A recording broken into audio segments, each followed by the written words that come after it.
Son illər təhsil sistemində müşahidə olunan problemlərdən biri də ali məktəblərdə dərslik çatışmazlığıdır. Bəzi universitetlərdə dərslik təminatında gecikmələr və ya müasir tədris materiallarının məhdudluğu təhsilin keyfiyyətinə birbaşa təsir göstərir. Mövcud vəziyyət tələbələrin gündəlik həyatına necə təsir edir?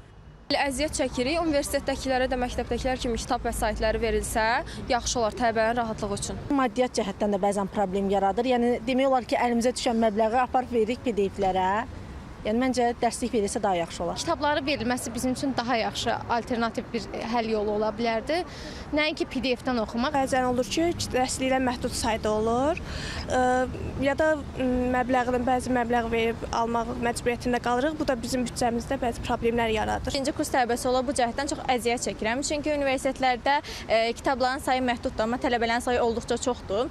Bundan görə də kitab əldə etmək çox çətindir. Əgər orta məktəblərdəki kimi dərsliklər bizə paylanırsa, bu zaman daha yaxşı olardı.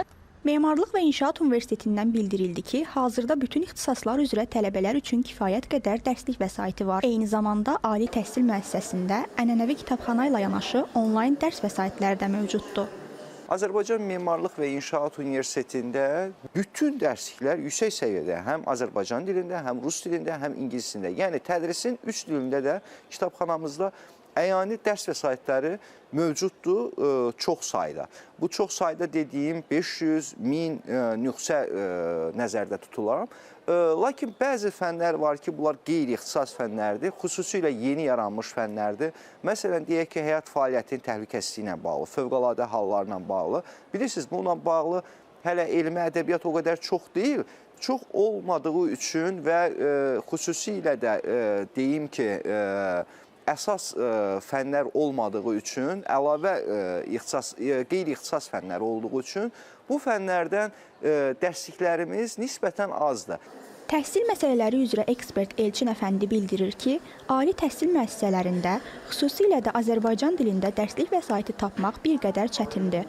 Əsasən xarici dillərdə, tutaq ki, ingilis, rus, alman və ya da fransız dillərində ədəbiyyatlar var.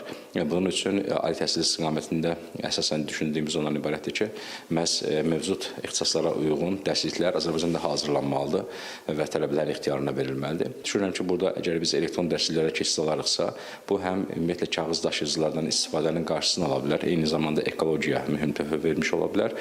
Mövzu ilə bağlı Elm və Təhsil Nazirliyindən bildirildi ki, ümumi təhsil pilləsi üzrə bütün dərsliklərin elektron nüsxələri açıq resurs kimi e-dərslik.edu.az portalında və trims.edu.az saytında mövcuddur. Hazırda 2025-2026-cı tədris ili üçün yeni hazırlanan və təkmilləşdirilən dərsliklərin rəqəmsallaşdırılması həyata keçirilir.